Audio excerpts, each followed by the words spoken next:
Douglas Fender, and I'm going to give you a brief tutorial on basic DSLR photography. Now before you start, you have to consider which camera you're using. On the table here I have 3 different models of camera. An entry level 1000D, moving up to a mid-end 550D, and moving even higher to a high-end 5D Mark II. Naturally, the higher end the camera, the more pricey it will be. I'm sure you're wondering why you would spend so much more on a 5D Mark II as opposed to the other two. Well, firstly, the 5D Mark II contains more manual functions. The 5D Mark II also contains a 35mm full-frame sensor. If you've ever used a camera before, I'm sure you'll have heard of megapixels. The 1000D, rounding off, is a 10MP camera, the 550D, an 18MP camera, and the 5D Mark II, a 21MP camera. A lot of people seem to misunderstand the concept of megapixels. They seem to think that it relates to quality, which is not 100% true. Megapixels is the measurement of how quality will maintain the further the image is blown up. For example, if you were to take the same photograph with both the 1000D and the 5D Mark II, when blown up to a larger size, the 5D Mark II's image will contain better quality the larger the image gets, as opposed to the 1000D, whereas the larger the image gets, you'll start to notice some pixelation in your image.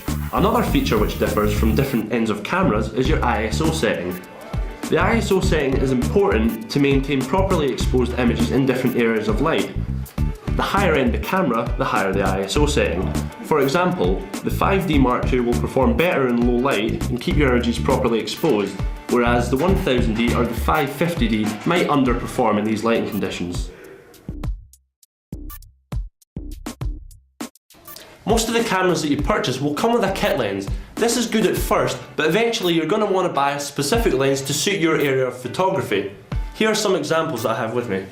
This is your standard kit lens. It's not great, but it's good if you're practicing entry-level photography. Moving up, we have an 85mm telescopic lens. These are great for portraiture or if you're just trying to maintain a good shallow depth of field on your subject. If you're unaware of what depth of field is, we'll talk about that later. A wide-angle lens is fairly self-explanatory. It will capture a large surrounding area that you are standing in. It is great for narrow indoor shots, and it is also ideal if you're trying to get a large area in your landscape photography. The 50mm lens is similar to the 85mm telescopic lens, only that it is 25mm zoomed out. This will mean you will not get quite as good a depth of field, but the quality will still maintain much the same. After purchasing your camera and lenses, you'll most likely have to make some additional purchases, one of which will probably be a memory card. Some cameras take a standard SD card and others will take a compact flash. This is a compact flash. They come in different classes varying from a class 2 to a class 10 card. The higher the class, the higher the write and transfer speed of your card. Cards can also vary from as little as 2GB all the way up to 32GB, thus maintaining that your card will hold more images. Now I'm going to talk you through some of the different manual settings that you will encounter when working with DSLR photography. For this part of the tutorial, I've decided to use the 5D Mark II for demonstration, simply because it contains more manual functions. First of all, your shutter speed. The faster the shutter speed, the clearer your images will be if you're taking pictures of moving subjects. Also in relation to light, the lower the shutter speed, the more light you will be letting into your lens sensor. Note, the human heartbeat is estimated to be equivalent to 1/60th of your shutter speed. This means if you were taking photographs at this level or lower, your camera will receive movement, thus making your images blurry. Personally, I'd like to try and go over 200. Next, our f-stop. This is your aperture, or also known as your depth of field. This specific lens has a 1.8 aperture setting and can go all the way up to f22. The higher the number, the wider open your lens is going to be. For example, at f22, your entire image will be more sharp, whereas on 1.8, only the subject that you are focusing on will be in focus. Everything else, including the background, will be blurred. Next up, your ISO setting. The more light you have entering the lens, it's recommended that you use a lower ISO setting. If you are dealing with low light conditions, you can set your ISO higher in order to maintain correct image exposure. But be careful, the higher ISO setting, the more damaged your image can become. White balance is a very important manual setting which you must set when taking pictures with DSLR photography. By selecting the correct preset, you can ensure that your image contains natural colours and a correct colour temperature in order to make your images look as natural as possible. Now that I have briefly discussed different settings and lenses with the camera, let's see if we can put it into practice and give you some example shots.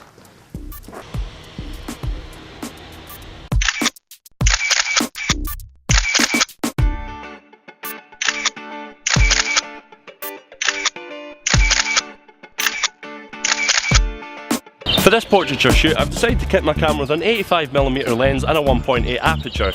This way you can ensure a shallow depth of field to keep your subject clear from the background. It's a little bit cloudy today, so we've set our white balance to cloudy. Also, in this weather, the ISO is recommended to be used at between 2 and 400. This is also good for ensuring that you maintain a high shutter speed. If you had more daylight, it is recommended that you use a reflector in order to add more light or cast shadows on your subject's face. If you want a personal tip, I like to shoot with slight overexposure in order to make the skin look more shiny.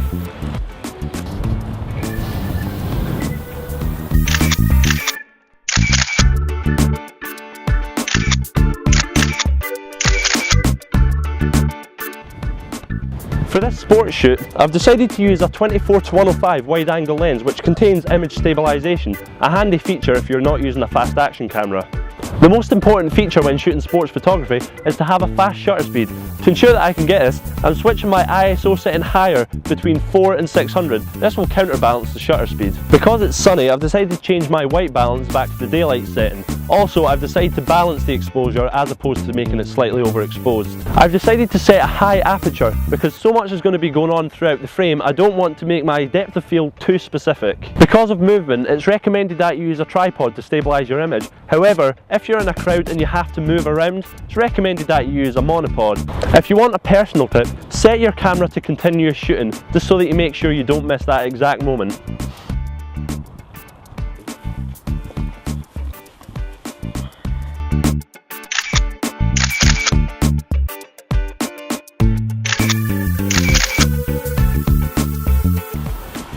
For still life and wildlife photography, I've varied between my 24-105mm lens and my 85 1.8 lens for the depth of field. If this is the area of photography that you want to go into, it's recommended that you get a strong macro lens or a high functioning zoom lens such as a 100-300 or a 400+ lens. When I'm taking photos with my 85mm lens, I'm using this specifically for the depth of field. This is meaning if I want to take a picture of one specific flower, for example, I will be able to distinguish it from the background, meaning that the flower itself will be fully in focus and the background will be blurred. If you're taking pictures of still life, you don't have to worry too much about your shutter speed because you may be using a tripod. However, if you're going freehand or taking pictures of wildlife, such as moving objects or animals, you should set your shutter speed roughly, try and go above 500 to 1000 plus.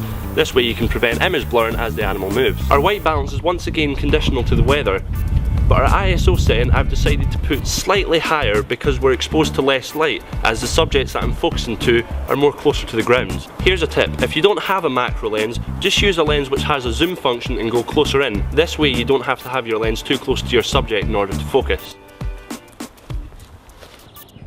I've shown you some of the different areas of photography, but if you aren't interested in this and don't want to categorise yourself under a certain genre, then you can just go with general photography. This way you can experiment with all the settings with full freedom, from your shutter speed, using automatic mode and manual focus, or even if you just want to use full-on automatic mode.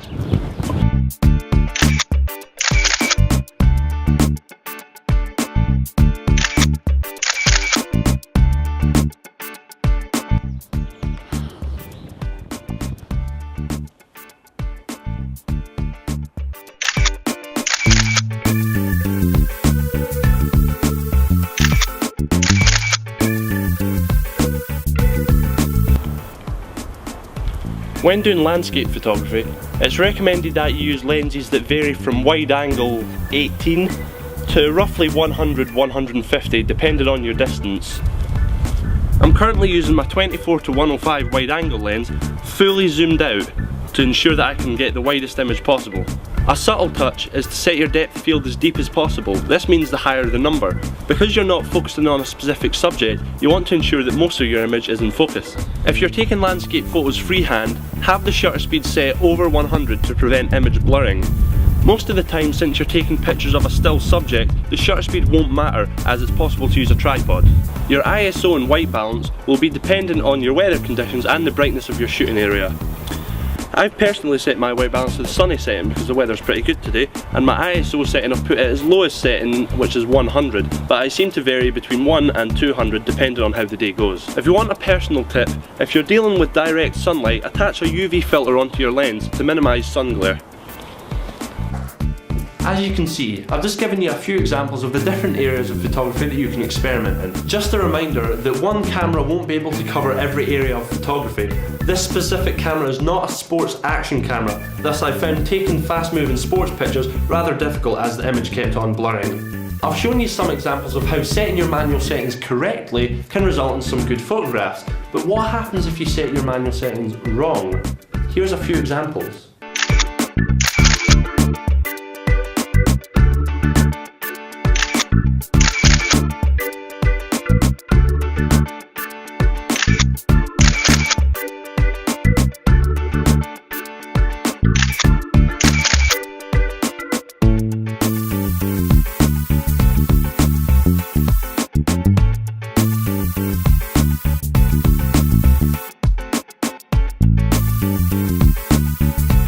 And remember, plan your shots, make sure you frame your photo and take many because the first one will usually not be your best.